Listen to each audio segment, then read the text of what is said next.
आज आहे संडे म्हणून मग मुलांना काहीतरी स्पेशल हवं होतं, तर म्हटलं चला एग्स फ्राईड राईस करूया. सर्वात प्रथम इथे भात सकाळी शिजून ठेवला होता. त्यानंतर 3 कांदे बारीक चिरून घेतलेले आहेत. नंतर शिमला मिरची बारीक चिरून घ्यायची आहे.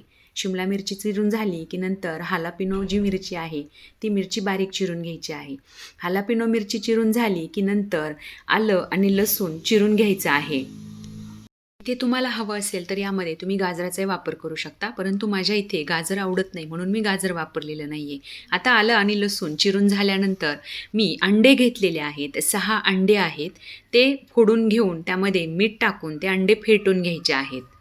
अंडी चांगली फेटून झाली की नंतर गॅसवरती जी कढई गरम करण्यासाठी ठेवलेली आहे त्यामध्ये हे घालून व्यवस्थित स्क्रॅम्बल करून घ्यायचे आहेत. हे कढईमध्ये थोडंसं तेल किंवा बटर तुम्ही वापरू शकता. त्यानंतर हे अंडे व्यवस्थित स्क्रॅम्बल झाले की नंतर ते एका बाउलमध्ये काढून घ्यायचे आहेत. यामध्ये फक्त मिठाचा वापर केलेला आहे, हळद किंवा तिखटाचा वापर केलेला नाही आहे. ते अंडे स्क्रॅम्बल करून झालेले आहेत ते मी आता एका बाउलमध्ये काढून घेत आहे. नंतर त्याच कढईमध्ये तेल घालून त्यामध्ये कांदा घातलेला आहे. कांदा घालून झाला की लसूण घालून घ्यायचा आहे आणि नंतर एक साईडला आलं घालून घ्यायचं आहे. हे व्यवस्थित थोडंसं परतून घ्यायचं आहे. त्यामध्ये लगेचच शिमला आणि हालापिनो मिरची घालून घ्यायची आहे.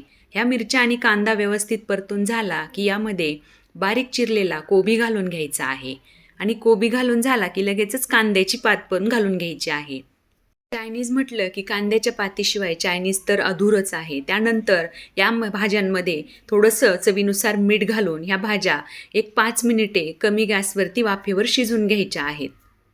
भाज्या जास्त शिजून नाही घ्यायच्या, कारण चायनीजमध्ये भाज्या दाताखाली थोड्याशा करकर वाजतात अशाच इथपर्यंत शिजलेल्या असतात. त्यानंतर त्यामध्ये आलं लसूण पेस्ट घालून घ्यायची आहे.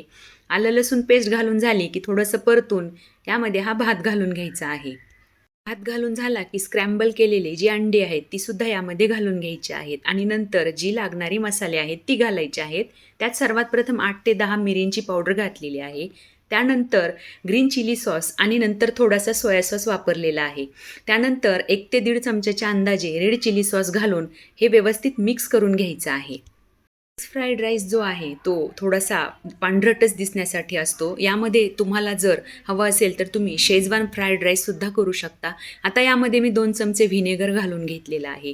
व्हिनेगर घातल्यानंतर व्यवस्थित मिक्स करून यामध्ये गार्निशिंगसाठी परत कांद्याची पात आणि बारीक चिरलेला कोबी घालून घ्यायचा आहे. एग्स फ्राईड राईस तयार झालेला आहे. तुम्हालाही माझी रेसिपी आवडली तर लाईक, शेअर आणि सबस्क्राईब करायला मात्र नक्की विसरू नका हं. धन्यवाद.